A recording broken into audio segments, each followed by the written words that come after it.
Hello, hello, hello, and welcome back to another episode of the Making Milestones podcast. The podcast that has no real rhyme or reason and where I just ramble on long tangents for 45 minutes to an hour plus, and for whatever reason, people still somehow enjoy listening to me. So thank you for supporting my ADHD-infused dialogue.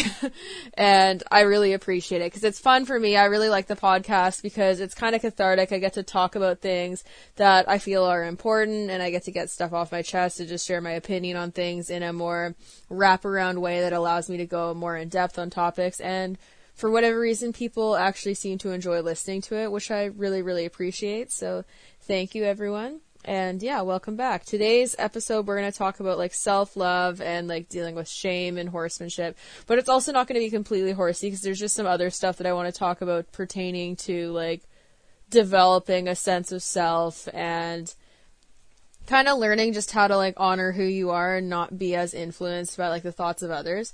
So that's something that goes far outside the horse world in my opinion. So I'm going to also talk about that. But before we get started, of course, I need to shamelessly self-promote because this podcast actually makes me no money. I just spend time screaming into the void because I like to. But so now I have to plug the other stuff that allow me to exist in this capitalistic world. So if you're interested in supporting the podcast, you can subscribe to my Patreon and access all the tutorials that I put on there, behind the scenes stuff, live Q&As or pre-recorded Q&As, and training help. And you can do that at patreon.com, patreon.com/SDEquus/SDEQUUS, SDEquus, the same as my Instagram name. And you can subscribe for as little as I think it's $1 to $3 a month. You can also just pick your own subscription, but if you do $7.50 plus per month, then you get access to all of the tutorials that are already on there. And there's 30 plus on all things starting up positive reinforcement and different types of horse training aspects. So that's really great. That's a great way to support me, especially as I start to save for my trip to Paris to speak at a horse welfare conference. You can also support me via PayPal at paypal.me/milestoneequestrian if you want to do a one-time support thing there. I also have an online store where I sell horse bridles, riding apparel, and more. We just released some new Pride Month merch, which is a really cool rainbow collar base layer with a rainbow logo. I love it. I think it looks super cool, but to each their own. If it's not your vibe, there's lots of other stuff there, and you can do that at shopmilestoneeq.com. Check that out there. I also have a website with a resources page. You can buy previous training webinars and training videos and whatnot. And then there's also free resources and all that jazz. And that's milestoneequestrian.ca. So anyways, that's where to find me. That's how to support me. You can also support me by liking and subscribing to my YouTube videos, my Instagram videos, TikTok, etc. I'll link that all down in the description of this podcast. And then of course, downloading, sharing the podcast and doing all that stuff also helps support me in my work. And I really appreciate it. So thank you. Anyways, on the topic of self-love, the reason why I wanted to bring this up is that I think that a lot of the really contentious arguments that we see in the horse world, where there's a lot of drama and controversial topics such as positive reinforcement versus negative reinforcement, a lot of the reactions that you see pertaining to those discussions, I think, come from a place where people are lacking self-confidence and self-love.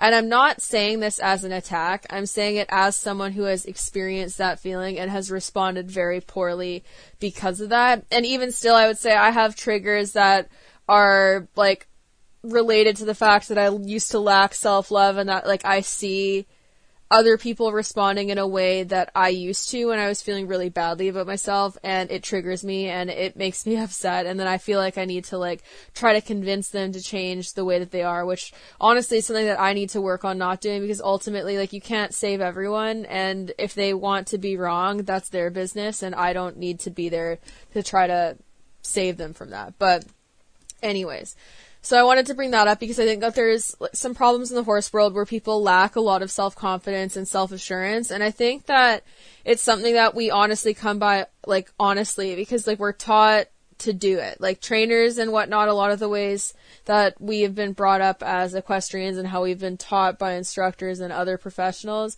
are like completely surrounded in the idea of being utterly reliant on the expertise of our trainer and not really knowing how to problem solve ourselves. And also like being so reliant on like someone else criticizing us and telling us what to do and getting like all of our self-worth from that person's words and that person's expertise and not really developing our own sense of self.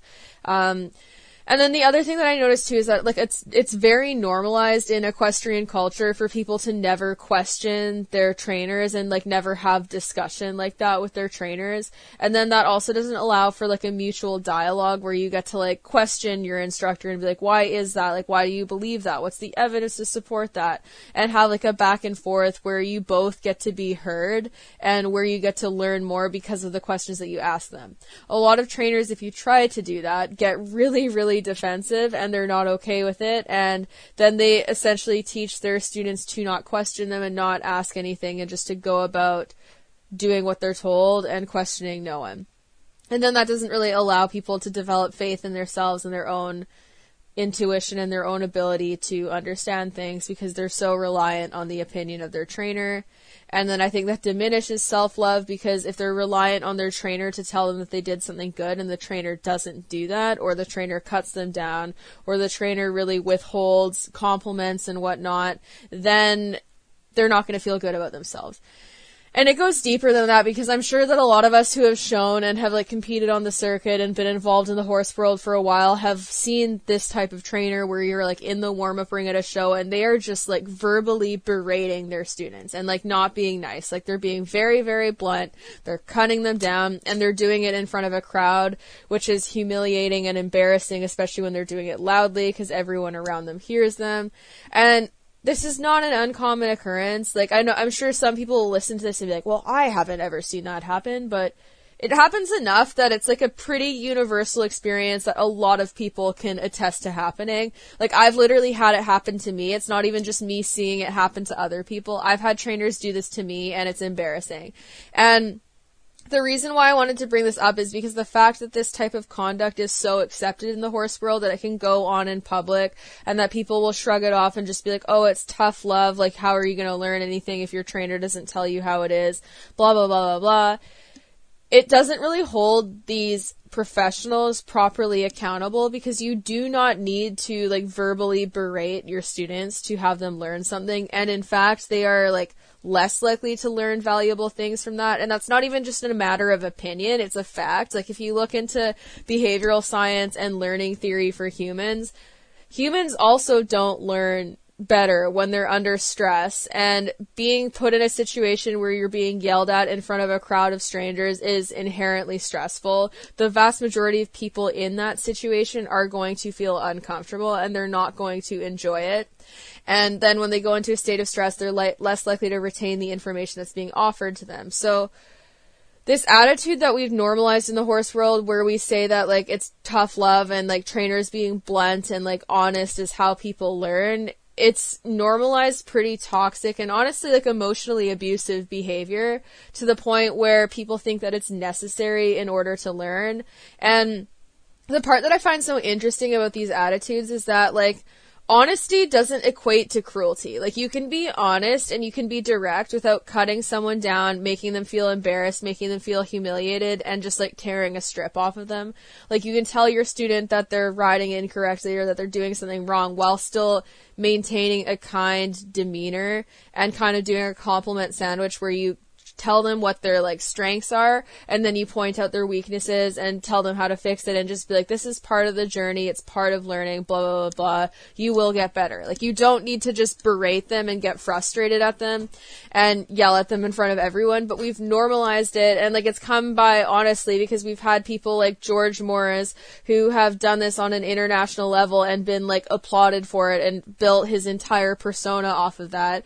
And for a while, like, people would use him as like a role model for like why they go about doing that, because he obviously profited very well off of it and was like internationally acclaimed because of it. But I want to remind you that George Morris is a literal pedophile, so like we should no longer be trying to model trainers like that when information comes out that shows that they're like not good people, that they're objectively bad people who engage in predatory behaviors where they go after the young and vulnerable. And not all trainers who are going to be like insulting and berating their students and making them feel bad about themselves are pedophiles, but they are like engaging in cruel behaviors where they latch on to young, vulnerable, less experienced people who are easier targets to direct that type of behavior at, and who have less protections to actually hold them accountable for the way that they're speaking to these students. And so, like, it's an attitude that needs to change. And what I also want to say about these trainers is that I think that trainers who feel the need to engage in behaviors like that are also lacking in self-love and self-confidence, because if you're confident in your craft and that you know what you're doing and your ability to teach, you don't need to make your students feel bad about themselves for not being able to replicate everything that you tell them, because you'll be able to figure out how to tell them in a different way, how to explain things better, slightly differently, to get the point across better, rather than just attacking them. And, like, this isn't to say that people have to be perfect, because there's always going to be situations where someone might be having a bad day, where they might be feeling particularly frustrated, or where a student might, like, snap at them and do something that bothers them. And it doesn't, like, justify the behavioral response, but it does provide an explanation. So it's not about, like, achieving perfection where you never have bad aspects of yourself come through within a lesson. But how normalized and how frequently this happens shows that it's not just bad moments. It's like a decided effort on the part of trainers like this to continue engaging in these behaviors again and again and again, because the industry enables it. We allow it to happen. And we don't need to be cruel in the name of training. Like, there's no need for it. It doesn't benefit students. And for trainers that know their stuff, they should be able to get the point across without getting elevated themselves and getting, like, angry at their students or horses.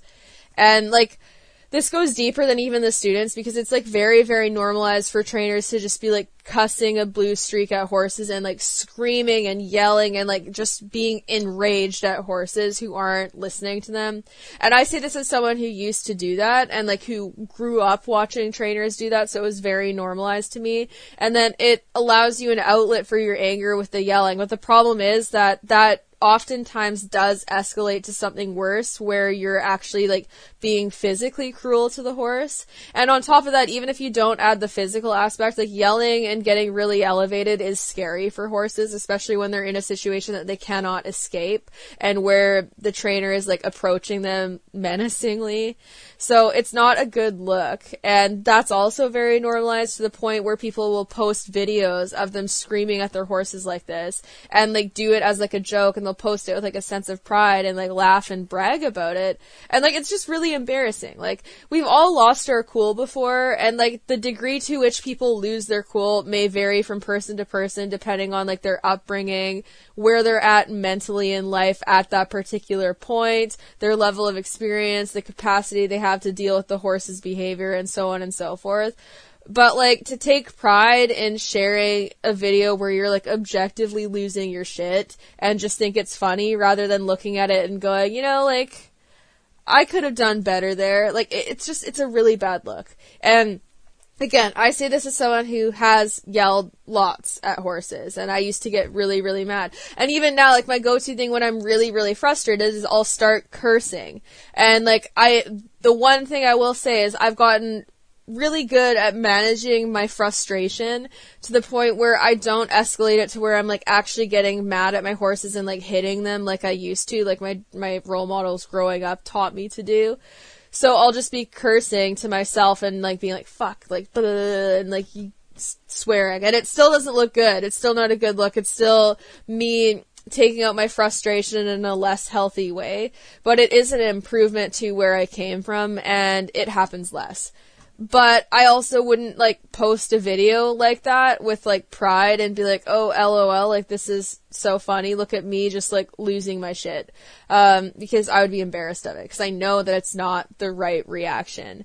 And, like, I mean, if you post videos like that and you're like, this is me getting frustrated and this isn't a good reaction, then that's fine. But, like, glorifying it to the point where it's like you see no issue with it, I think that's where it becomes a problem in the industry, because we normalize a lot of really, really toxic behaviors in the horse industry.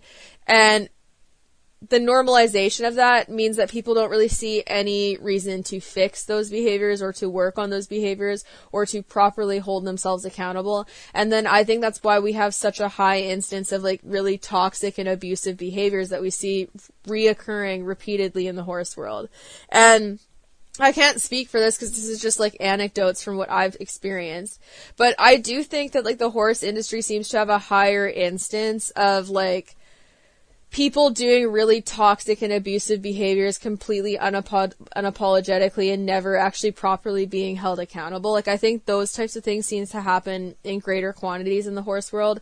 And there could be a lot of reasons for that. Like, part of it, I think, is the level of abuse towards horses that is normalized.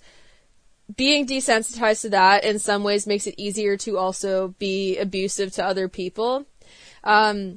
And then on top of that, like, I think, like, the class wars, like, where if, like, the horse world's, like, very elitist, it's typically, like, very rich, especially when we're talking, like, competitive sports. And no, not everyone in the horse world is rich, but it is a wealthier sport than, let's say, like, soccer or football or something, because, like, those sports you don't have to have as much money to get into. They're more accessible for everyone, so you're going to naturally see a greater variety of people from different types of backgrounds than what you would at, let's say, like a hunter jumper show. So I think that plays a role too, where there's less class representation, and there's also like less racial representation as well.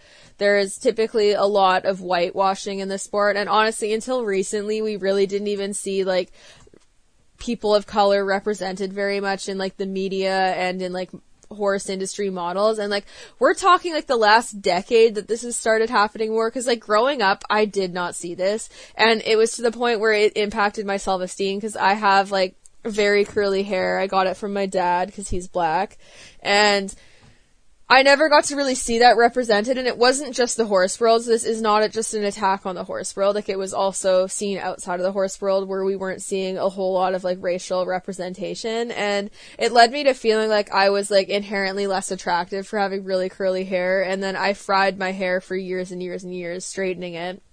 Which, if you want your hair to be straight and you feel good about yourself and you're doing it because you want to, all the power to you, but that's not why I was doing it. I felt obligated to. It was like a task to do. It took me a while. I would have preferred to be doing something else at that time, but I did it because I just felt so insecure after seeing like all of these movies and videos and like magazines that like showed the before picture being someone with really curly, like frizzy hair like what I had, and it just kind of drove home the point that like I was inherently less attractive. So then I fried my hair and I tried to come across a certain way to appeal to other people. Not because I wanted to, but because I felt obligated to in order to be accepted in society. And that's the problem. It's not the fact that people decide to change their appearance because they feel good about it. It's about feeling like you need to do that in order to be accepted and cared for. And I think we see that a lot in the horse world. Like, it even comes down to like clothing and like brands and whatnot. There's a lot of elitism pertaining to like how you show up at the barn, because like a lot of show barns have dress codes, and then people who ride at places like that then try to enforce those dress codes onto other people who are coming from different backgrounds. Like, if you're at a show barn and you've agreed to ride at that barn, and the trainer has stipulations that you need to wear a collared shirt for lessons and blah, blah, blah, blah, and that's what you've agreed to, great. All the power to you. That's totally fine if that's what you've chosen to do. However, not everyone has done that. So in order to make things fair, you can't project the obligations that you've signed up for in choosing a barn like that onto other people who are riding at like quote unquote backyard style barns or their own houses and whatnot.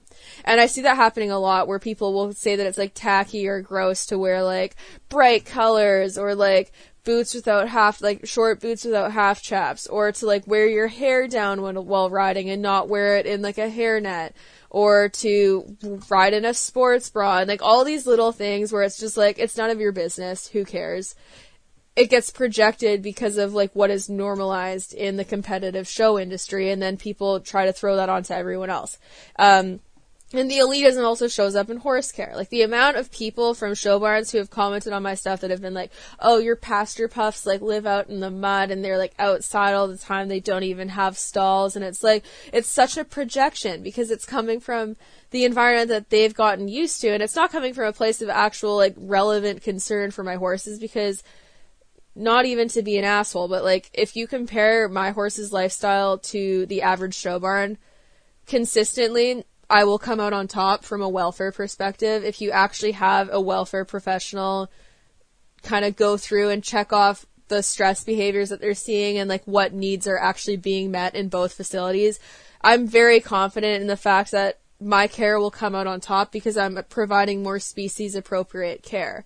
But you see a huge portion of the horse world kind of frowning upon and looking down upon care like that because they've been conditioned to believe that something else is superior despite the lack of evidence for that. And again, like I think this comes from a place of personal insecurity because they're not doing stuff for themselves. They're kind of following instructions and becoming almost a chameleon to exist in an environment that has kind of suffocated their self-expression and forced them to be a certain way out of peer pressure. And not saying all show barns are like this, but this is something that I experienced. Like, the single most toxic portion of my entire riding career as someone who's been riding horses for 23 years existed in show barns. And that is not a coincidence. It was the atmosphere that was created in those barns. The horses were more stressed, and I think the stress of the horses and the behavior of the horses also stressed out all of the humans. I was around people who were from more affluent backgrounds, and that also led me as like the kid who was having to like work off my board and like whose parents were struggling financially after like a bunch of stuff happened. And I was made to kind of feel lesser than. Like there was a distinct change in how my trainer went about treating me as soon as my parents couldn't pay her as much money to teach me. As soon as I started doing less and less lessons and being less involved in the show atmosphere, this trainer who had me as like her pride and joy, and I was like the prodigy who got to be involved in everything, kind of drops me by the wayside, and I didn't really get to exist in the same way that I used to because I wasn't providing as much revenue. And to a point, I get that, because if you're not getting paid, like obviously you're not going to put time into giving free lessons. But the thing is, like the difference in how I was treated existed like outside of lessons. It was even just around the barn, and like there's just a distinct shift in how I was perceived, which I felt even at a very young age and a child. And then also like amongst the kids in the show barns, there was more drama because there was like competition between people, and it created this weird dynamic where like all of us seem to have like a pretty low level of self-worth, and in order to try to amass our own self-worth, we were in competition with each other, and it created drama and like fighting and like gossiping and just a lot of toxicity. And like I did make good friendships, I did meet a lot of fantastic people, so it's not to say that it was all bad, but there was a distinct difference environmentally in both the people and horses. And even like the parents of the other children at the barn, there was some weirdness there too, where they would make like backhanded comments about like the fact that like if I beat them on my horse who wasn't in full training, in a show, they would make comments about how that wasn't fair because they paid more for their horse, and that it was like ridiculous that I was beating them on a horse that wasn't in full training and that was like a cheaper horse. And they would like say it in front of me to my mom. And it's like, what purpose does this serve? You are a grown adult. And at the time, obviously I didn't think that because I was a child and I didn't have the experience that I do now. But now looking back at it, it's absolutely unhinged to me. Like I've never had a kid, but I am not so tone deaf that I would say something like that in front of a kid that I am talking about. Like that is unhinged. And that's the type of attitude that was normalized in that environment because of the lack of self-esteem and like the toxicity that developed as a result. So the reason why I wanted to discuss self-love is because I think as an industry, like a lot of us end up lacking self-confidence because of the environments that we grow up in and because of like the toxic behaviors that are normalized in the industry that make us feel bad about ourselves. And we don't necessarily even realize the entire impact that it's having on us until you kind of start to move away from that and start to do the healing that you need to do. And then you start to see like how skewed and like weird everything is in the industry. And then it's like, whoa, like what is going on? And that's kind of where I'm at now. Like, I've noticed now, like, even when I was way more temperamental and way more defensive and way more angry and way more confrontational than I am now, because, like, honestly, like, if people think I'm annoying now, me as, like, early 20s and, like, teens, I was intolerable absolutely terrible. I'm sorry for people who had to interact with me online at that time. If you think I'm annoying now, you would have wanted to light yourself on fire if you had to interact with early 20s Shelby or like late teens Shelby, high school Shelby, because I was so insecure and I was like a loaded pistol. I was like ready to go off at any second. I was super, super defensive all the time because I was so insecure. And it was not a good place, but I've noticed that, like, even then, even though I was way more confrontational then, and I was, like, way more, like I would respond in a way meaner way, and, like, less logical way, and I'd be more likely to do, like, personal attacks rather than, like, attacking the argument, I seem to trigger less people then than I do now. And that may in part be due to the fact that I'm getting, like, more views on different platforms now. And, like, TikTok didn't exist when I was back then. I bet I would have gotten my shit rocked on TikTok because people would have bullied me. And honestly, I would have deserved it to a large extent. But I think that also part of it's the fact that, like, I didn't, like, the more you heal and the more you start to shift how you approach and the more confidence you gain in yourself, you tend to trigger other people who want to have that and who feel inherently insecure witnessing that in other people because they don't feel it in themselves. And I say this as someone who, when I was insecure, that I felt that way towards really confident people who knew who they were, who knew what they wanted to do, and who had enough belief in themselves to, like, substantiate their points or stick by it, even in the absence of agreement from other people.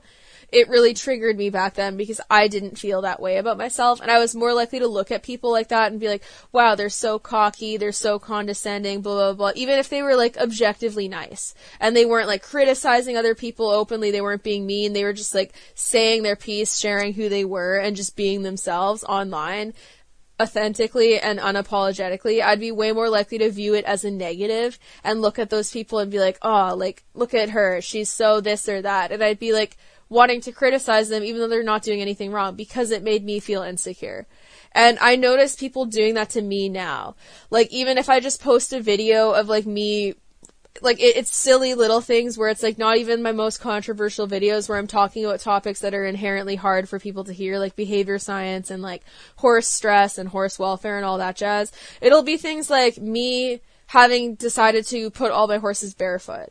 People will come on my posts where I'm just, like, either just riding my horses barefoot, like talking about the barefoot boots that they use or whatever, and they'll be like, oh, well, my horse needs shoes, and they'll write like a paragraph of an explanation as to why their horse needs shoes, when I've never told them that their horse doesn't need shoes. I've never said anything to, like, criticize them, and there is no judgment. It's just me sharing what I do, but they feel the need to defend themselves even in the midst of that. Or if I'm like, oh, my horses live out full time, I've noticed some really positive changes in their behavior. This is how I used to care for them, this is how I care for them now, and these are some really positive changes I've noticed in their behavior. People will go off on a tangent explaining, like, their horse's situation and why their horse needs to live in that way, and it's like, you're not being criticized here, but you're feeling the need to plead your case for no reason. No reason whatsoever. Or with, like, the positive reinforcement stuff, I'll talk about the efficacy I've noticed with that and why I really like it and why my methods have changed and why I've shifted and, like, all about my personal experiences. And then people will go and try to, like, plead their case with that and try to justify why they're doing what they're doing. And, like, it comes from a place of insecurity. And then, like, if I don't agree with them or I still say, like, well, I like the way I'm doing things, then a lot of those people are liable to snap and then personally attack me and be like, well, like, you're stupid and you're just a clicker training Karen. And they'll, like, personally attack me for no reason. And it's, like, interesting to me because, first of all, like, you don't owe people an explanation for the way you do things. You don't owe them that. Like, I can post my videos about the way I do things, and, like, you don't owe me an explanation for the way you do things with your horses. It's none of my business. And if my videos bring that out in you where you feel the need to justify that, then I think that's important to kind of start to assess why that is, because it's probably coming from a place of insecurity. And again, that's not an attack. It's not a judgment. It's just an observation. And it's coming from a place of caring because, like, until you start to kind of look at it and unpack it for what it is, it's next to impossible to heal from the pain that feeling that way causes. And I speak, like, this is an intimately personal place for me because I have been there. And that's why I think it's triggering to me sometimes to see other people just doing that and going like vehemently into denial and just like laying into their cognitive dissonance, because I see myself, like my past self, in those people. And then there's like a part of me who wants to save them, who wants to plead my case back and try to convince them and try to get them to change and try to get them to walk a new path, because I think that they'll be happier and that I think it'll help bring them like the peace and like self-satisfaction and like the happiness that it's brought me with my horses. So I'll try to like convince them. But like ultimately, if those people aren't where they need to be to accept that, nothing I say is going to change that. And like, I was probably that person to a lot of other people who are trying to do the same thing, where they're trying to convince me to change because they know that it would be better for me and my horse's well-being in the long run. But when I wasn't receptive to that information and I wasn't ready to hear it, it was just like yelling at a brick wall. Like, it wasn't going to be absorbed. And what I've been really having to practice is not yelling into the void at these people who are not ready to hear it. And also, like, trying to not get so frustrated with it, because again, it's like responding to my past self, and I think that's why it's so triggering for me. It's not actually anything to do with those people. It's the fact that I see my old self in them, and then I'm triggered by the fact that I wish that I had made changes sooner. And then it can change how I respond, and then I'll put way too much time into trying to convince these people and talk to people who don't want to hear what I'm saying, and no matter how well I try to explain something, it's just not going to be heard. And like, my hope is that even if they aren't ready to hear it at that point, that like what I say will plant like a seed in their head that might blossom into something beautiful over time, even if it takes a while. But at the end of the day, like, I can't make those people change if they don't want to. And what I hope is that people like that will kind of be motivated to make the changes that they need to make based off of how they feel, because like, that's no place to be in. Like, if you cannot find comfort and confidence in the care that you provide for your horse, and you feel attacked by other people doing things differently, that's not a comfortable place to be. It sucks, because then everything you scroll through online is a trigger. And it's not even as like just horses. It can be like with your personal self, like seeing other people love themselves and love their appearance and feel confident wearing what they want, speaking how they want, doing what they want to do. When you don't feel that way about yourself, it can be triggering, and then you feel compelled to attack those people. Even if it's not to their face, you might shit talk them behind their back with their friends, and so on and so forth. And like, that's something that I used to do, because again, like, I didn't feel good about myself. So when I saw people feeling good about themselves and doing what I wish I could do for myself, it was a trigger for me. But the problem is that stuff is everywhere online. So like, going online and scrolling through these timelines was just like going to make me feel bad about myself no matter what, because it was just filled with people doing things that I wish I could do, or feeling ways about themselves that I wish I could feel and that I wasn't ready to feel because I didn't feel self-love. And it's a crappy, crappy place to be. But like, starting to unpack that starts with like some level of honesty and trying to like look at your reactions and ask yourself where it comes from, and then start to work on the process of slowly healing those things. And it's not an easy process. Like, the beginning of it is honestly the worst. Diving into that and like committing to it without knowing that it's going to change how you feel in a positive way, that's the hardest part, because you don't know that it's going to have a positive outcome. And at that point, it's really hard to commit to doing those things and putting the work in when it's inherently uncomfortable, when you don't know that it's going to make you feel better. And I think that the same type of attitude like also applies to doing like force-free training and like rewards-based training. The approach to get started with that is pretty slow. And it takes time, and it's not going to be like a super easy, immediate response, especially as you're learning. And when you go into that without knowing the positive changes that it's going to bring your horse, sorry, my alarm's going off. But when you go into that without knowing the positive changes that it's going to bring to your horse, and like how well it'll actually work out in the long run, it's way harder to commit to doing it, because you're doing it without knowing the result yet. And honestly, like, even with my Mustangs, I think I've brought this up before, like, I didn't know how this was going to work, because it's the first time I've worked with like completely wild horses like this in like a situation where they have so much freedom to get away from me.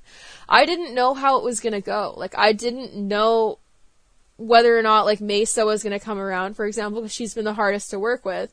And I just had to commit to the cause and continue repeating things over and over and over again, not knowing how it was going to go. And then you eventually start to see the improvement, but it takes time. And if you don't put that time in first, and if you don't have that faith to at least keep trying and looking for the outcome, then you never get to see the full result, because it's going to take work. And taking those first few steps is so uncomfortable, but the discomfort isn't a bad thing. And I think it's really important, because like, you need to have enough love for yourself and enough love for what you do and enough faith for what you do and enough faith in the decisions that you make that you're not reliant on the approval of others to stick with it and feel that way. Like, you need to feel good enough about yourself that even if someone looks you in the eye and goes, you're so wrong, you're so stupid, blah, blah, blah, that you can still stand by what you're doing and feel good about it, even if it might sting a little to have someone say that to you. And I hope that everyone gets to that point, because like in my training currently, like I have faith in my ability to alter the way that I go about things if information changes, and I have faith in my ability to keep learning, and I know that I'm on the right track because I've seen how it benefits my horses. And nothing anyone else says, no matter how annoying and belligerent they're behaving in my comment section, nothing that they say is going to change that unless they actually bring forth compelling information that has a credible basis that actually changes how I feel about something. But usually the belligerent people aren't the ones doing that.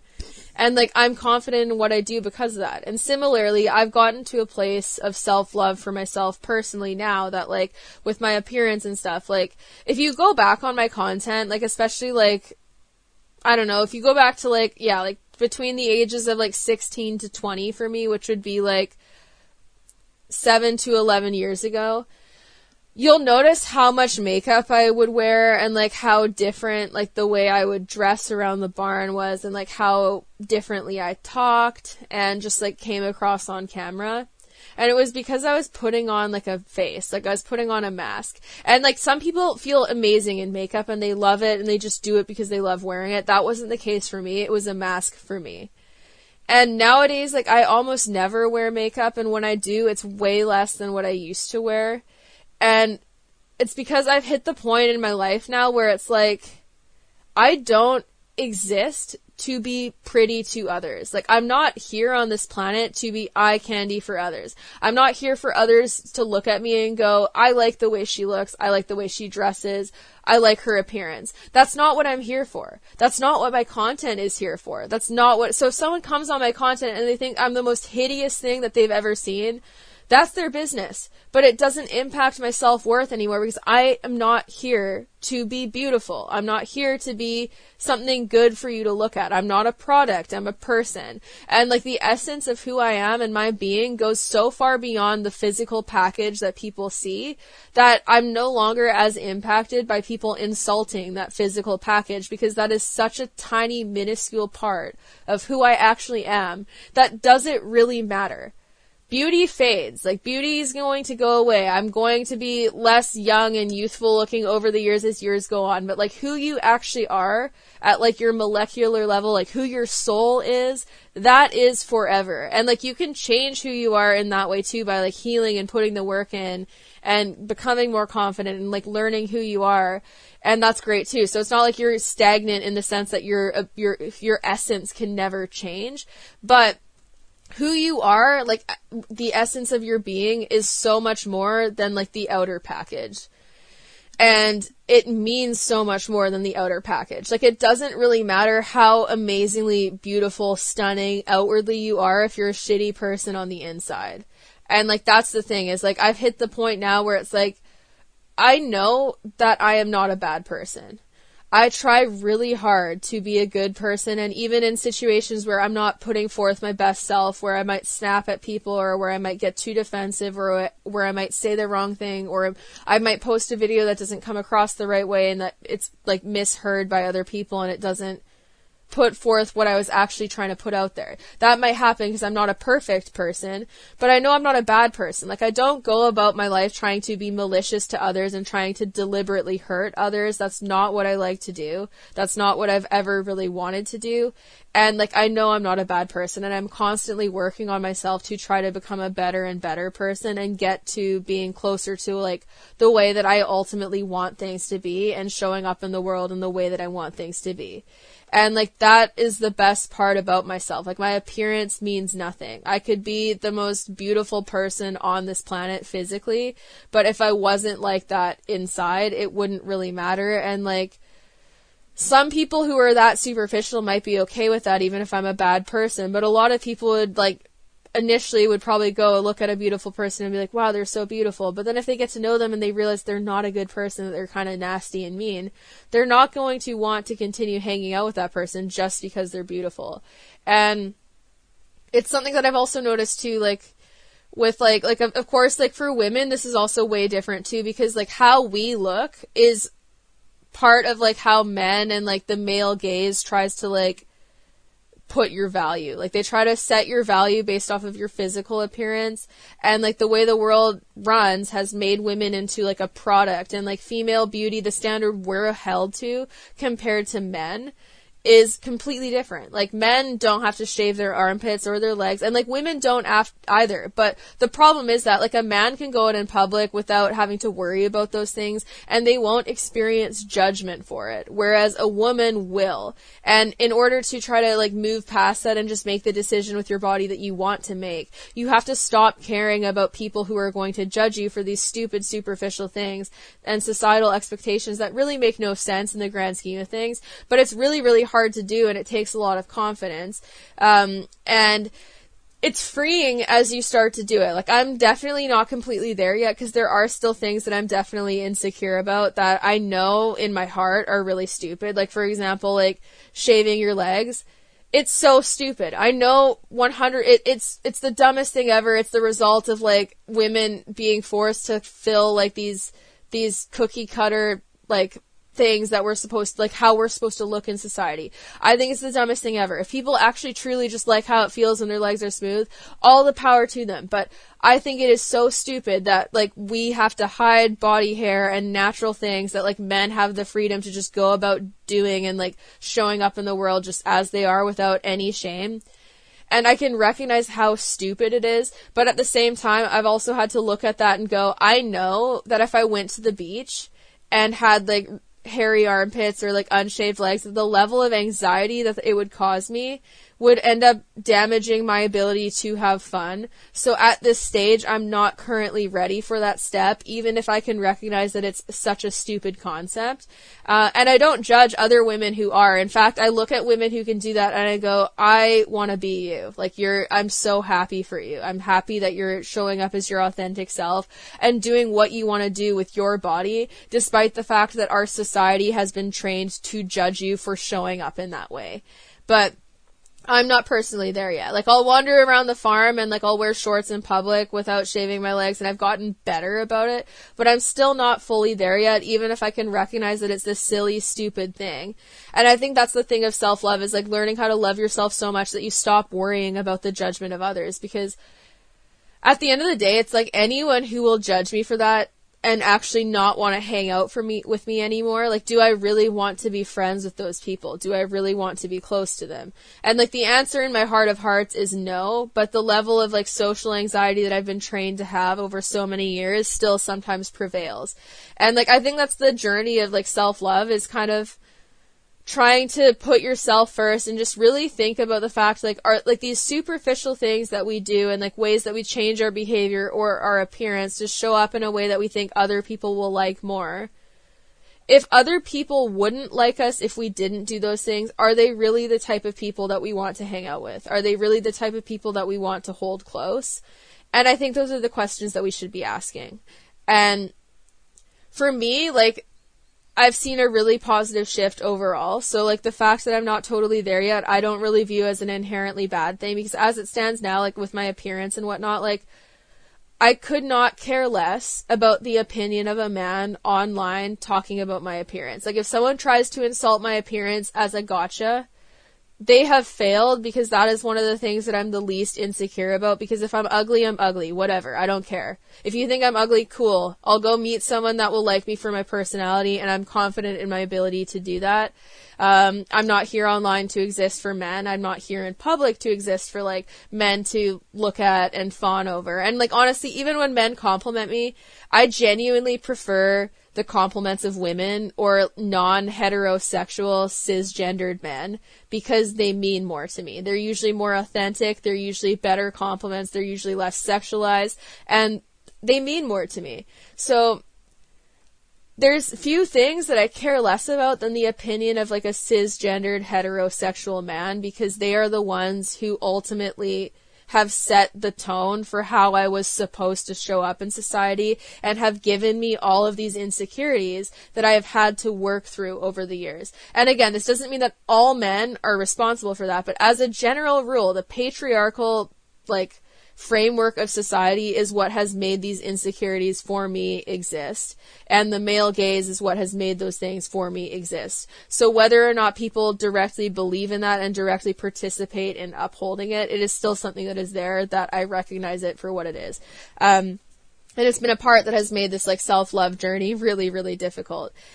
But now I've realized like I don't care. I really don't. And it's been like, even like this past thing with like breaking up with my ex-boyfriend has been helpful in that regard, because like there were things that I changed about who I was as a person and things that I was insecure about and things that I didn't want to bring up or things that I didn't want to do because I was worried about being judged for them. And that's really silly. Like, now that I'm out of it, which is, it's easier to speak about these things when you're out of the situation, because when you're looking from within it, it's really, really hard to get out of like that toxicity and like that circular cycle.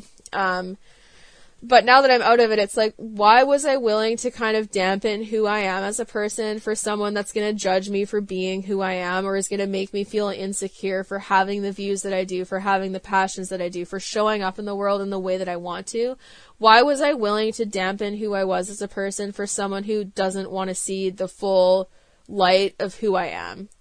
And why did I settle for that?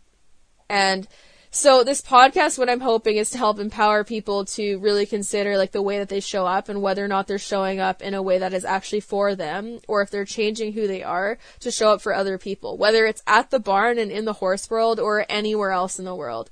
Make sure you're showing up as your authentic self, because what I really don't want to see people doing is like, whether it's a romantic relationship, a friendship, a working relationship, or whatever, I don't want to see people like completely altering their being and like to their own detriment, to their own lack of happiness, to try to appeal to other people and make those other people feel more comfortable or make those other people like them more. Because if that's the way that they are, and if you have to dampen your true essence to get those people to like you more, do they really even like you? And are they really even the people that you want to have in your life if that's how they feel? And that's kind of where I'm at with like my mental health now, is like, I'm honestly like a little embarrassed that I put up with as much as I did in my last relationship, because now looking back, like it's honestly insane. Like the amount of chances and like forgiveness and things that I let go and slide that were super unfair to me, not okay. And like I shouldn't have had to change those parts of who I am, and I shouldn't have had to take on the pain that was changing those parts of me or letting things that deeply hurt me go because someone else thought that I shouldn't be hurt by them. I shouldn't have had to do that. And it was to my own detriment of my mental health. And it really, really dampened who I was. Like, I'm realizing now with how much more energy I have now, like how much healthier I feel, like how much more ability I have to do things around the house and like do things that I want with my horses. Just how depressed I actually was when I was in denial of how depressed I was during that time. Because I wasn't able to like do basic normal things, and I was exhausted all the time, and I didn't have it in me to like really look forward into the future and like really plan and do things I want, because I felt so bad about myself, and I wasn't realizing what the triggers were that were causing that. And that relationship really impacted my ability to experience self-love and actually be my real self. And like my hope for in the future is that the next person that I like date seriously, like I don't intend to date anyone seriously again ever, unless they are like marriage material, like the life partner, someone that I want to spend the rest of my life with. That's kind of where I'm at, where it's like I'll dabble and I'll meet people and I'll get to know people, but ultimately like the next time that I really commit to someone in that way, I want them to be like my person, like my soulmate, the person that's going to show up and be there for me in the way that they need to. And the reason why I'm setting that parameter for myself is that I don't want to make the same mistake where I settle for a watered down version of love that impacts my ability to love myself just so I can be with that person. And this goes for friendships too. If you have a friend that is always cutting you down and making you feel like garbage, and you have to silence who you are and like dampen your being and like change who you are and show up in a different way around them, that is also not okay. You deserve to have friends that make you feel good about yourself, that accept your true self, that honor who you are, and that encourage you to be your best self. That's what you deserve. You don't deserve friends that are constantly cutting you down or making backhanded comments and making you feel anxious and insecure. So what I would encourage people to do in like the journey of like self-love is like notice how your body feels around certain people. Because around certain people in my life, like namely my ex-boyfriend, I would inexplicably feel really anxious in certain situations, like super, super anxious, and it was anxiety that wouldn't settle, and I couldn't put my finger on it, and I didn't really understand why. And now that I'm away from that, I do understand why. It was my body telling me that this was not a good situation. And I don't mean this to just shit on, like, my ex-boyfriend or anything, because I don't think that he's a terrible person or anything like that, but he wasn't the person for me, and I was having to do a lot of heavy lifting in that relationship to keep it together and to like make it comfortable for him at my own expense, and that's not okay. And my hope is that he'll put the work in for himself to learn how to love himself better and like show up as his more authentic self, so that he doesn't feel the need to do that to the next woman that he dates, because that's not fair, and I don't think anyone should have to put up with that. And I'm embarrassed that I put up with the amount of things that I did, because if I was looking at a best friend or someone else in the same situation, I would be like on a megaphone being like, dump him! Like, you know that meme with Frick, what's her name? I don't remember the actress's name, but where she's like got her hands over her mouth and she's yelling. The one from The Devil Wears Prada. She's so famous that it's embarrassing that I cannot remember her name, but I hope you know who I'm meaning. ADHD problems. But anyways, that's what I would be doing, and I couldn't do that for myself, and it really bothers me that it took me as long as it did to get out of that situation, because it was so detrimental to my feelings of self-worth and like my ability to love myself. And even now, like, I can look at situations where I start feeling insecure about things, and I'm like, this is so stupid, this shouldn't matter, like, I shouldn't feel insecure about this is so dumb. It's the result of different situations where I was like being gaslit or manipulated or made to feel bad about these things and insecure about these things that are now coming out in different situations with completely different people, and I shouldn't feel that way. Because also, if those people are that same way, why do I care about their approval? And it's something that I have to constantly work on, because it creeps back in where I'm like, oh, like, this person that I've been talking to that I might want to go on a date with or whatever, like, what if they don't like me, or like, what if they're ghosting me, or like, what if they're doing this, that, or the other thing? And it's like, well, what if they are? Screw them. If they're doing that, then it's their loss. I'll find someone who's going to be in it all the way for me. But still, I find that like flutter of insecurity coming up, and you have to like stomp it down, because it's habitual.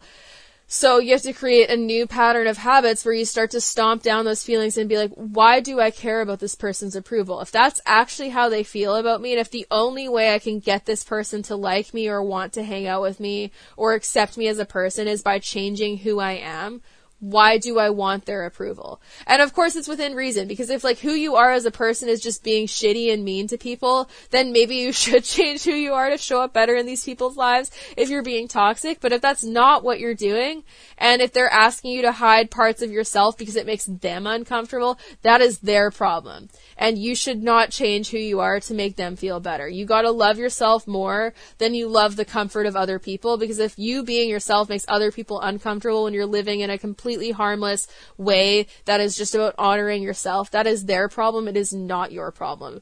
And if they're the right type of person who's meant to be in your life, they will come around and they will meet you where you are when they are ready to, but you should not have to change who you are to try to keep them in your life. And sometimes you have to love people from a distance for a while until they're ready to reappear in your life, and that is okay. But I think that like way too many people are made to feel so insecure about being who they are and about showing up as like their authentic self. And then it makes it really hard to continue being who you're meant to be. And then when you continuously stifle who you are and hide who you are and put on a mask and become someone else, that is how you become a mean person. Because deep down, you know you're not living as your authentic self, and your body and your temperament starts lashing out because you're stifling it. You're shoving yourself down. You're dampening your light. You're hiding who you are. And then you start to lash out at people who freely show their light, and you start to get triggered by people who are their authentic selves, and you start to be mean. And then if you continue down that road, you can become a really nasty person. And if you commit to that, then that's just going to be your life, and it's not a happy place to be. And I think that's where a lot of the meanest people online and in the world are coming from. Like, they've had their true selves stunted, insulted, degraded, and stomped down by other people who didn't want to accept them. And then they've learned to do that to others because they haven't been allowed to be who they are. So now they're modeling the way they were treated by others and treating everyone else that way, and thereby creating even more boundaries and allowing even less connection with other people and making themselves even more unhappy because of that. And then it's just this self-fulfilling prophecy where you destroy friendships, you burn bridges, and you dishonor yourself by trying to be who you think other people need you to be to your own detriment. And then it turns you into someone that you're really not.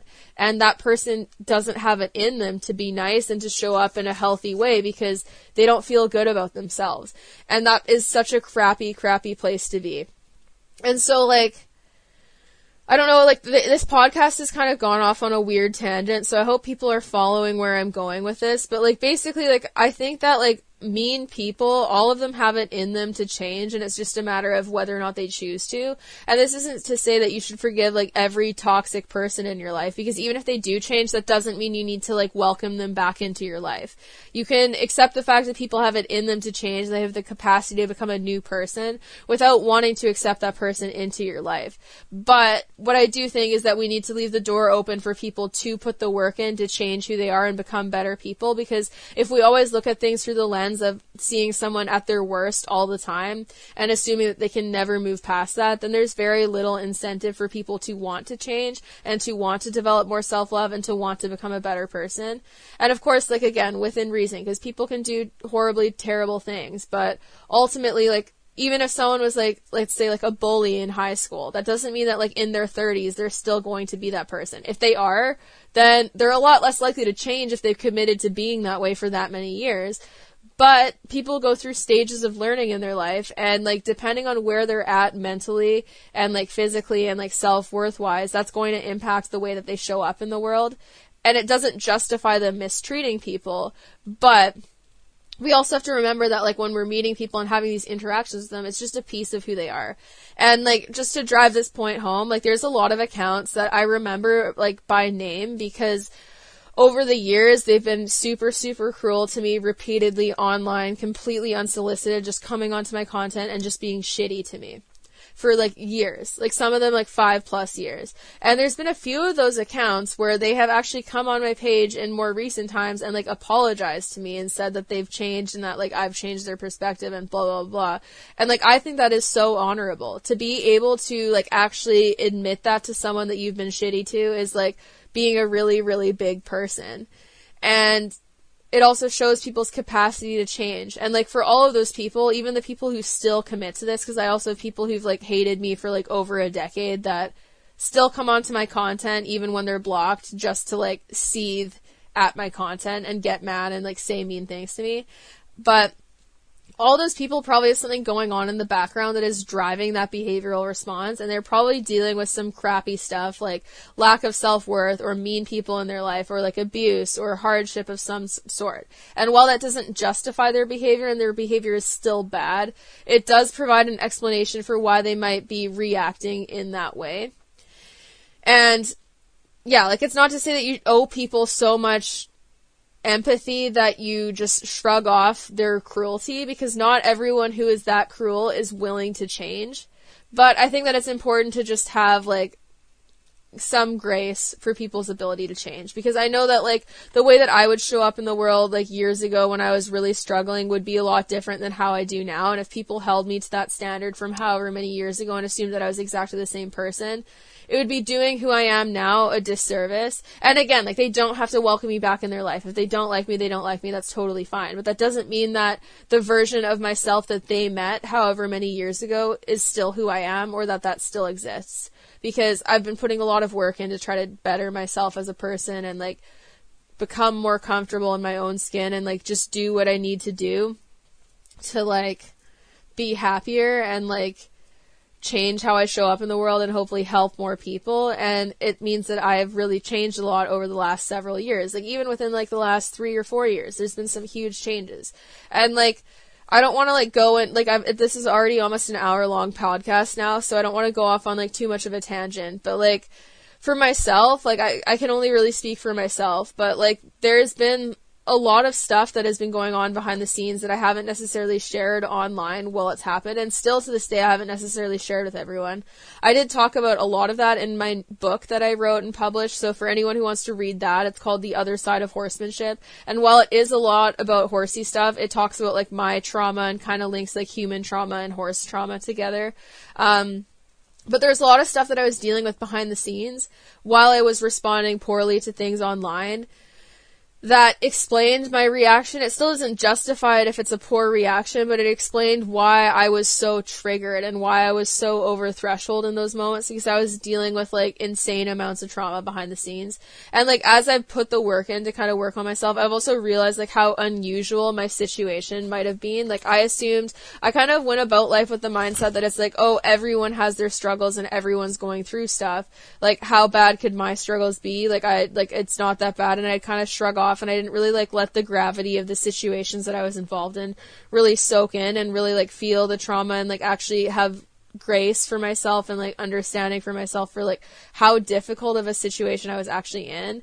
And so I just became a very angry and defensive person because I kind of wasn't feeling my emotions, and I also wasn't like being honest with myself about how difficult things were, and it didn't allow me to like properly heal or properly address those feelings because I was in denial of like how bad and difficult the situation was. And it was only in like more recent times where I've like gone to therapy, gotten like my ADHD diagnosis and started doing that work, and gotten into like more behavioral science stuff and really delved into that aspect of horse training, where I've been really able to kind of get a clearer perspective and have more compassion for myself and change the way that I go about viewing things and recognize the fact that like what I did go through was very difficult. It was really traumatic. It was really hard. And it was a lot of stuff in a very short number of years. And it's like, when you have that much stuff thrown at you, it's very, very, very hard, especially when you're under-resourced, to deal with it perfectly well all the time and deal with it in a healthy manner all the time. Like, in Canada, we have like free healthcare and universal healthcare for some things, but it doesn't cover mental health care. So a huge barrier for me for a lot of years was the fact that like going to therapy and counseling is really expensive. So I just didn't do it, even though it would have really helped me at the times where I would have needed it the most. I couldn't afford to do that, and that took its toll on me as well. And so it was difficult, and I didn't really have the resources to be as compassionate with myself as I needed to, or to do the work of like healing in the way that I needed to, because I didn't know how to find them, and I was in denial of like how bad things were, or like the struggles that I was having.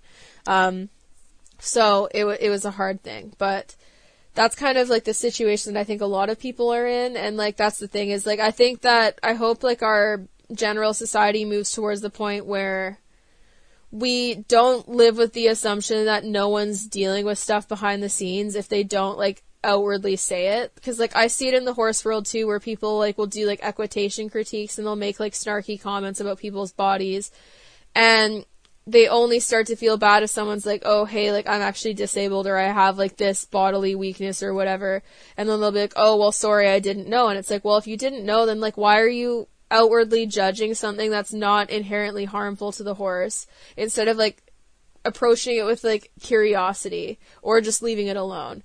Because we shouldn't need to know people's deepest, darkest secrets and most personal tragedies to have more compassion for them, and to recognize the fact that people could be going through stuff behind the scenes, and that they might have struggles, be it like mentally or physically, that they're not necessarily telling people all the time, because they shouldn't need to. Like, you shouldn't need to have to bear your whole life story in order to have compassion, because it's something that should be more or less freely given. And like, of course, if someone's being like completely cruel for no reason, you don't really owe it to them to be compassionate to the point where you're like trying to help them or like understand them. You don't owe that to them if they're just going out of their way to be cruel.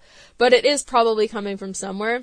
And when we just decide to be really judgmental out of the blue about people about like superficial things, like we should consider the fact that they might have something going on. And like I think that's another important takeaway that's specific to the horse world, where it's like the elitism aspect and like the weirdnesses about like what people wear to the barn and what they wear to ride. Like not everyone has the money to buy like nice riding outfits or breeches or boots with half chaps, and if they're riding in a safe boot with a heel with like a Troxel helmet and like a raggedy t-shirt and leggings, that's none of your business, and you shouldn't say anything because you don't know what they can afford. Maybe they just like wearing it and that's what they're most comfortable in, but maybe it's also the fact that they can't afford to wear what they might really want to wear, and they shouldn't have to deal with the embarrassment of having to explain that to someone who's judging them, or to like have to just bear witness to judgment that hurts their feelings that they can't change. And this is something to consider because, like, there's so much stuff in the horse world that we just judge others on that has no real purpose other than, like, appearances and elitism, and, like, it's just silly because not everyone has the same resources. And, like, I don't know, like, even with, like, my horse's fields, like, yeah, it sometimes gets muddy here in the wintertime, but at this new facility, luckily the mud is mostly around the gates and they can easily get out of it. But it's like I rent, so I'm very limited on like the type of like stuff that I can do to the property that makes sense to do, because footing and like drainage is really expensive, and putting tens of thousands of dollars into getting really good drainage doesn't really make sense if you ever want to like save up to buy your own property, because it's not something you can take with you when you leave a rental property. Similarly, like fencing is another one. So like with my horse's fencing being mostly electric tape wire, yeah, it's not like the prettiest thing. It's not as great as like what solid wood fences would be, but it makes absolutely no sense for me to put the money into doing solid wood fencing when I do not plan to live here forever, and when I would eventually really like to be able to buy my own property so that I can justify putting that level of like money and work into the property. But I'll never get there if I don't save, and even then it's like the way the world is going, it's really, really depressing and sad because it's like so expensive, and like there's so many barriers to doing stuff like that that it just really sucks. But yeah, it's stuff like that where it's like, does it really matter? That's what we should ask ourselves. Like, before judging someone else, first of all, does it really matter? And secondly, like, before letting someone's judgment really hurt you, ask yourself, do you want to be friends with this person? Like, is this the type of person that you care about the opinion of? Because if they're just going out of their way to be mean, like, do you really want to associate with someone like that? Like, I know I don't. Like, I don't want to be friends with people who are, like, racist, homophobic, classist, like, elitist, or, like, any type of, like, bigotry towards other people where they're just being mean to people for being who they are.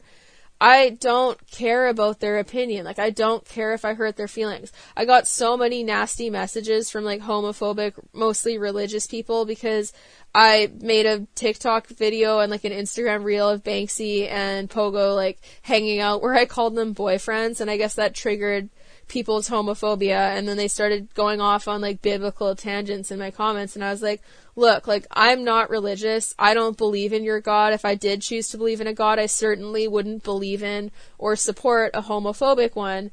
So I'm not interested in what you have to say. And then these people then went on, like, tangents, sending me, like, Bible verses to my DMs and whatnot, and it's like, I don't care. I don't have the same value system as you, so why are you, like, projecting this onto me?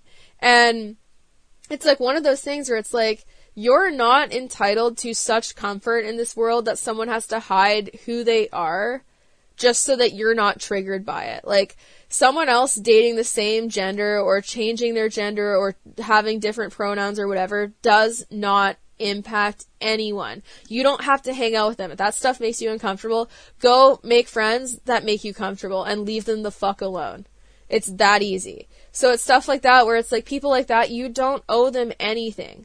Get them away and out of your life. Like, I lost a lot of followers when I did that, but I don't care. I don't want homophobic followers. I've been very clear on my page for a number of years about, like, my belief system, and that, like, that's not what I support, and I would way rather create a space of comfort for people who are marginalized than for people who are hiding behind religion as a means of projecting hate. And I know not every religious person does that, so it also sucks for the people who are religious but actually know how to, like, love people for who they are, because it paints them in a bad light if those people get, like, the spotlight on them for being the way that they are. So like it goes both ways, but like it's like at the end of the day, it's like someone else choosing to live as their authentic self does not impact you, unless like their authentic self is like, I'm a murderer and I want to serial kill people. Then it's like, yes, they're hurting other people with their actions, so that is damaging. But like people loving who they love and like dressing how they want to and all that stuff, it's not hurting anyone else. And it's like, just avert your eyes, go make friends that suit your values better if you're really that triggered by it, and leave them alone. It's really that easy. And similarly, like when you're being your authentic self, as hard as it is, really try to like not let these hateful people get to you to the point where you feel the need to change who you are, because they probably hate themselves more than they hate you, because there's something within them that is making them project that level of hatred onto other people who are minding their own business, that they do not have to follow, that they don't have to look at, that they don't have to interact with. There's something from within that is causing them to do that. Don't let their personal hatred and lack of comfort in their own life change how you live yours when you know who you are.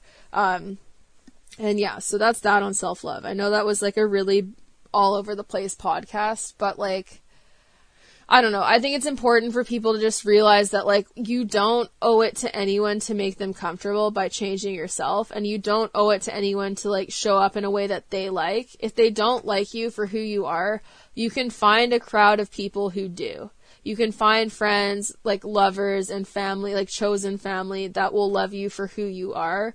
Whether your real family, like your biological family, will or not, or your friends from school will or not, like you'll find people who will accept you for who you are, and you shouldn't have to change who you are to be accepted by people in your life, because if they truly love you for who you are, and they're actually real friends, lovers, family members, etc., they will accept you. Especially when we're discussing like harmless things, because obviously like toxicity and cruelty is another story, because that actually is impactful to other people in a negative way. But a lot of the hatred that we see online is not necessarily about that. It's people projecting their own self-hatred onto other people who know who they are.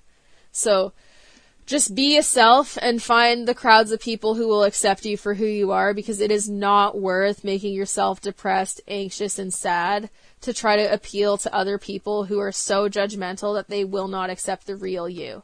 They don't deserve your light in their life, even if it's a dampened and stifled light because you're changing who you are just to get their approval. They don't deserve that if they're not willing to accept you for who you are and love all aspects of you. And it's a hard thing to kind of go about doing, because it can be a pretty lonely experience when you start kind of cutting ties with people who are taking away from your life, because you don't necessarily know when you'll find those people who will add the light to your life, and it can be really hard to make those decisions not knowing when it'll come. But I think just having faith in the fact that those people are out there and that you'll find them even if it takes some time is something that's important to do, because like having like a really watered down friendship that's mostly one-sided, that you have to sacrifice a lot of self-worth and like being who you are to be involved in, isn't really preferable to not having friendships until you find the right one. Or having like a way smaller group of friends where they are the right people, but you don't have as many of them.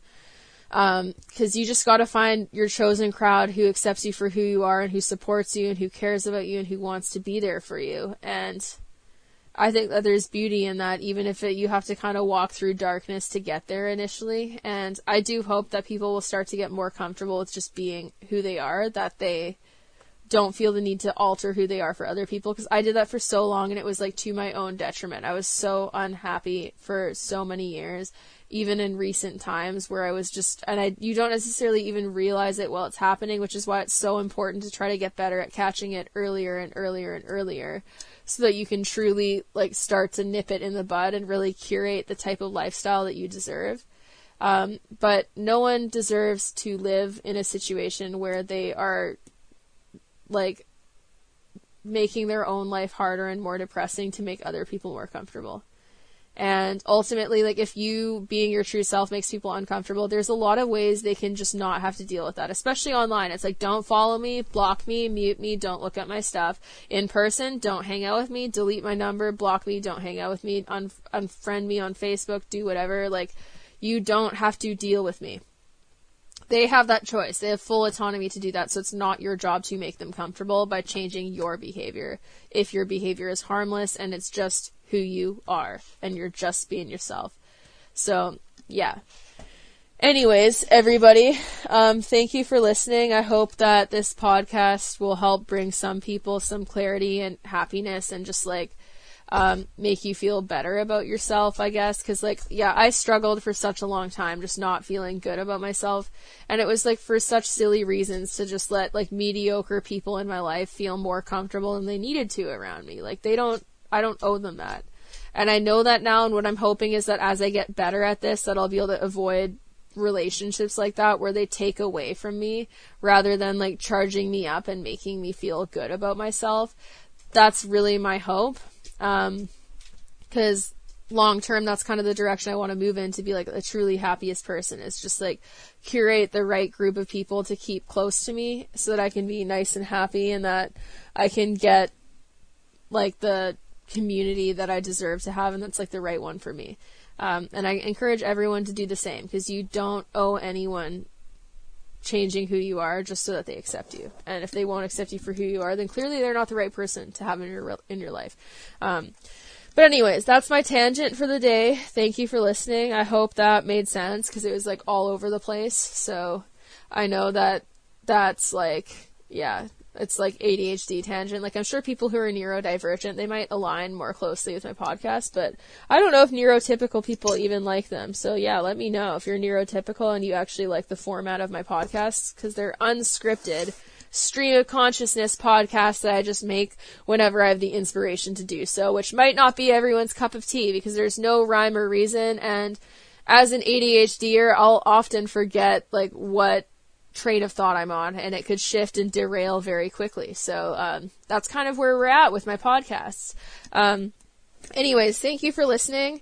And again, for anyone who wants to support my content, Patreon's a great way to do that. patreon.com/SDEquus, SDEQUUS. The links will be in my description. I also have a shop website, Milestone Equestrian, shopmilestoneequestrian.com, that you can check out and you can purchase products from. All that goes towards supporting me. I'm currently saving for a trip to Paris to speak at a horse welfare conference. Obviously, that's very expensive. As a single businesswoman with 8 horsey dependents, 2 of which I need to sell, it's a big undertaking because I also have to find people to take care of my horses and whatnot while I'm away. And it's scary because I've also never left North America or flown that far. So it's a big thing, and I'm just currently fundraising to try to get there. So I have a few friends that are doing like art pieces where you can get like your horse here and get like a cute little icon or image of your horse, and they're donating partial proceeds to me, that you can check out as well. One of them is Equiviance on Instagram, EQUIVIANCE. And like her art pieces are amazing. Check her out as an artist. Even if you don't want to buy one of those pieces, just check out her art, toss her a follow, support her. I also am doing like mini behavioral consults, ad spots on my websites, shout outs, etc. I would also do podcast ad spots if anyone's interested in that. And you can do those by donation to PayPal. So paypal.me/milestoneequestrian. Unfortunately in Canada, I don't have Cash App or like any of the other ones that you guys have there. I literally just have PayPal. Like we don't have Venmo either, so that sucks. But you don't need a PayPal account to donate. You can just use the PayPal website to go through and like do that. You don't need to sign up or anything. And yeah, anything helps. Like honestly, even like $1, $5 or a little donation like that's great. Or even like a $1 a month Patreon donation. That's amazing. Thank you so much. And like my goal is to just continue giving back to the community the more I expand my reach, because going to Europe and being able to do this will allow me to target a different audience. It'll allow me to talk about something that I'm really passionate about, which is horse welfare. And it will just kind of continue on the journey that I'm going on with helping with this welfare organization that I co-founded, the Alliance of Horse Welfare and the Alliance for Horse Welfare and Sport. You can check that out. I'll also put the links down in the description. We have a petition that we're going to present to the FEI, but we need a lot of signatures for it to be taken seriously. So our goal is like 1 million signatures, which is a huge undertaking. So we need as much help as we can get, which is why it's so important to me to try to get to this welfare conference, to try to continue pushing that in time for the Paris 2024 Olympics. So yeah, anything helps. You can check out like my products, my website. I also sell webinars on my website if you want to do like a one-time payment for like different types of training webinars. There's positive reinforcement webinars, learning theory webinars, and all sorts of stuff. I'm also doing a webinar coming up this weekend with a clinical counselor where we're going to talk about horse and human trauma. That one will be really interesting, so you can check that out also on my website, milestoneequestrian.ca. And you can watch that live, or if you buy a ticket, you can also get access to the recording, so you can do one or the other or both, whatever you want. So you can check all that out, and I really, really appreciate any and all the support people are willing to give. It means so much to me. And yeah, it'll be a cool experience, and I'm going to try to document the whole thing if I can make it happen. And then the other thing too that I'm planning to do is, like, as I continue expanding my business and get to a place where I'm more stable as a businesswoman and that I have a more consistent revenue that's like really stable, is like my goal is to do like scholarships, bursaries, and all sorts of things to help provide more access to underprivileged equestrians and just help give back to the community, because that's something that I really believe in.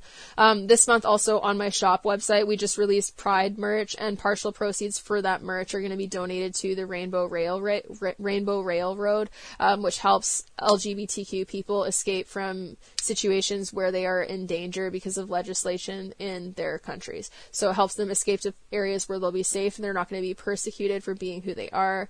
And I also just wanted to provide something to kind of like allow people like in the LGBTQ community to show who they are in an authentic way that just allows to the community to see that there's lots of people within the community that are part of the LGBTQ community, because the horse world isn't always the most accepting place. So I want my business to be accepting. I want it to encourage inclusivity and provide products that allow people to be themselves and support all different aspects of the community, especially marginalized people, because people who are not marginalized get enough support as is. It's the marginalized people that need more support, and I hope to continue doing that with my business as I continue to build it. And I might sound like a broken record saying that, because I know I've been saying it for a while, but it honestly is really hard to start your own business. And like, I'm only 27, and like, I don't have family that helps me like put money into my business. It's all like my personal money, and I have a lot of projects on the go. Like, there's one thing that I can't share yet until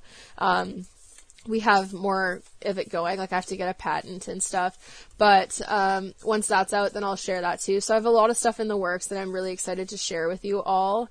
But first I need to just get like organized, and then as soon as like it's all like organized and set up and the foundation of my business is going, and that I'm in a more stable place and able to help myself and my family get to a more stable place, because we've lacked so much instability because of all the trauma and like emotional, financial, and like physical hardship over the years, then that's when I really want to start giving back in a big way to the community, because there's so many deserving people that I'd really want to help. And I've gotten the pleasure of hearing so many people's stories over the years because of my reach online, and I just want to help people to make the path to like being within the horse industry and like getting in competition or doing whatever you need to do easier, so that people don't have to struggle as much as I did, or like struggle even more, because a lot of people have even less resources than myself.